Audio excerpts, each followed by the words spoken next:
มันใส่ไม่ใส่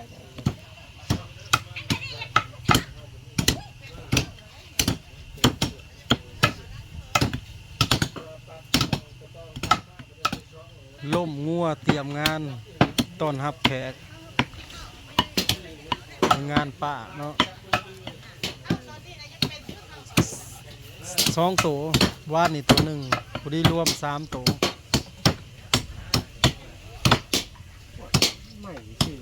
เมนูก็มีลาบขาวเนาะแล้วก็ต้มเปื่อยมีลูกหลานแล้วก็เอ้ยน้องมาซอยเรียกในงาน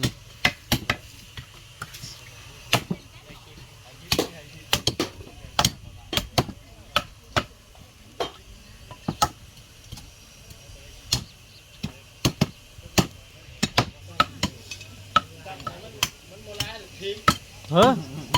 ทีมบอกคันยิ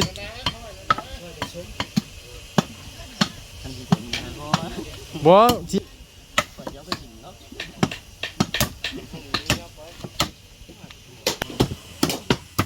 แผนกพอครัวทั้งหนึ่ง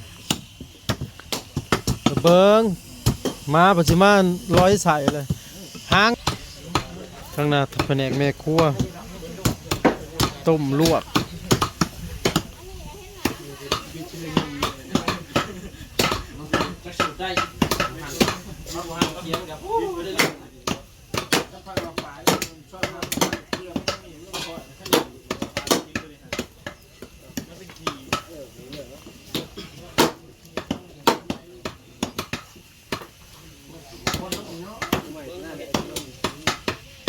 ใส่มาแล้ว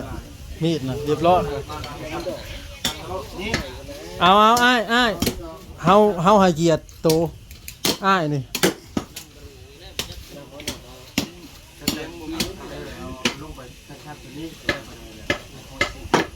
หัวหน้ามาแล้ว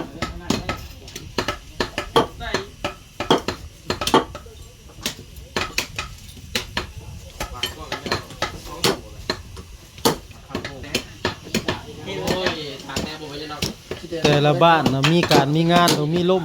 งัวหรือว่าล่มหมูเพื่อต้อนรับแขกมาเนาะมาส่งสการหรือว่ามามีงาน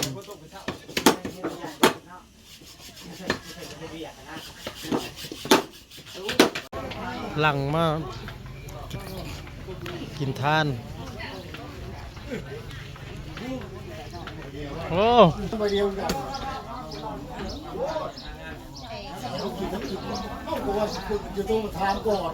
เขาเจ้ากำลังมากินทานนำปะเนาะ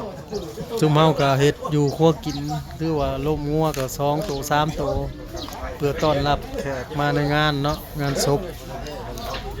เอื้อยของเงินแม่เฮานี่แหละเข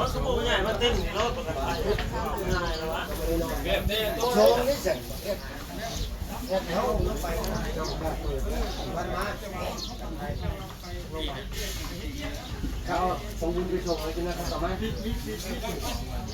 ว่าละ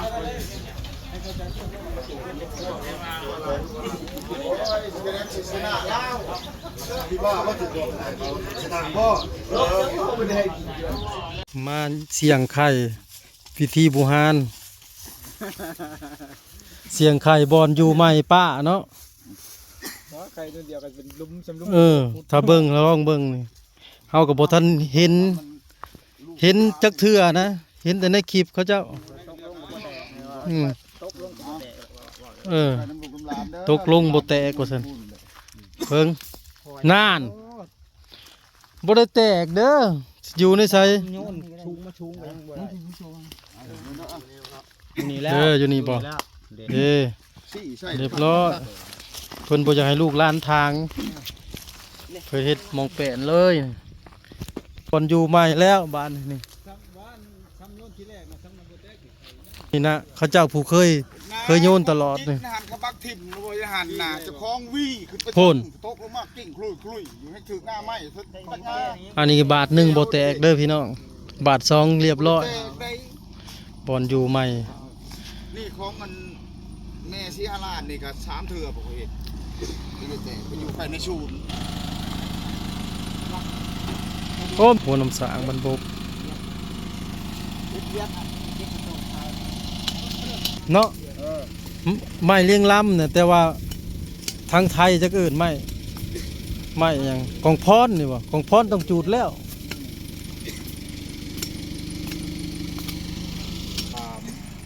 ไปเลยคือ นี่แหละตำบิดตำบอนะ ปิดตะบอ ฮะเราให้ยังอยู่ไหน พอดตะปูอันนึงวิชาตัวนั้นอันไอ้เคลนี่เงาเอาง่ายที่อยู่ง่าย บอนะเขาเจ้าผู้เคยโยนนี่ยังบ่แตกเขาเจ้าว่าถือสนไม้ก็กิ้งขลุมแม่นบ่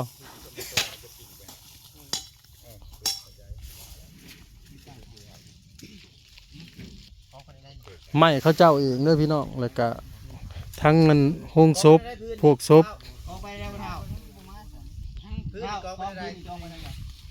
มากองพื้นไม้เล่นล่ามของเขาเจ้าเบิดครบสุด ไปนี่แหละ มานี่ บ่ที่เฮาสิบ่ บ่เฮาไปตลอด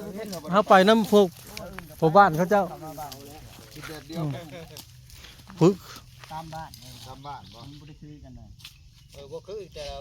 บ้านที่แต่ละบ้าน เห็นซีฮาลานนั้นมาในนี่เด้ บ่ เอาซึ่งมาในนี้แล้วตามนี้แล้ว เงามาในนี่เด้ อืม บ่แม่นอันนี้มันจะยังจะขวางอยู่เด้ ตะเวนไปนี่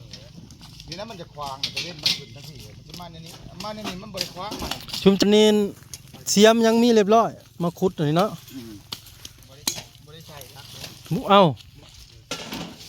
แต่เฮาน่ะใส่รักคนรักอย่างมัน เดี๋ยวมันเงา ยันว่ามีลักอ่ะนะ บ่ที่แต่กันสิเฮ็ดก็เฮ็ดรักนี่ซั่นแหละ แต่ว่ามัน อันนี้พดอันนี้ไว้ให้หัวเอาได้เวีย หืม ละหัวซื้อเขาบอกใหม่ละซื้อเขาบอกใหม่บ่ได้อึดเขาซื้อเลยเขามาซื้อบอกไปเอาเองเนี่ยเขาอยู่คงโซนใหม่บ่ได้อึด ถ้าเฮาเห็นมานี่บ่หลายปานนี้เด้น้อยเดียวนึงนะ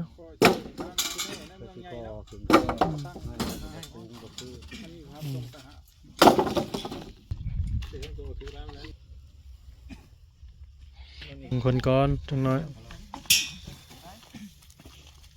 บ่ได้ดอกผมจับเขาแล้วบ่ได้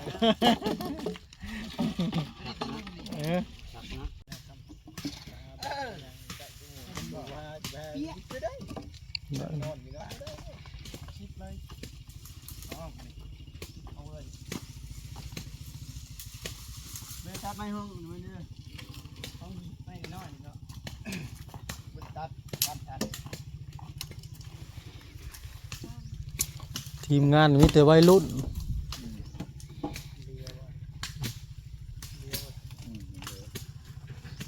บ่มีทีมงานมาแต่บ้านบกเมืองจำพรบ่บ้านบก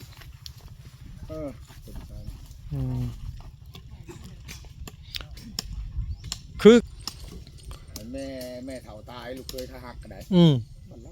หักจับได้เล่นรถน่ะ ได้แล้วบ่มันได้ ซนเลยหนี้มีมาอีกแล้ว ตายคาที่บ่เนาะทางประทางที่พุ่น คันสมมุติมันคลึมนี่คลึมเขาก็สิเมาแล้วหลังจากมันขาดึงไว้ ความหายเด้ความเสียใจแต่เห็นตกตกนี่วันนี้เจ้าสิลงไปซอยบ่สมมุติน่ะถ้าเกิดไปซอยมันกินข้าวเจ้าคนตามคนตันหนาคิดไปง่ายนี้ดีกว่าธรรมดาไปช่วยหมู่ช่วยตัวช่างก็มีนะเคยเขาเตือนด้วยพวกมึงโง่แท้ไปน้ำท่ากันเตือนเขาลัดขึ้นรถนะพันเอาเนาะเอาพันมูพันเห็นมึงเอาไว้ยังคนเราแต่ มีเบอร์ทิกตอกแล้วตั้งใหม่ไป มันความช่วยงูแล้วมันช่วยมากเดี๋ยวยากไหม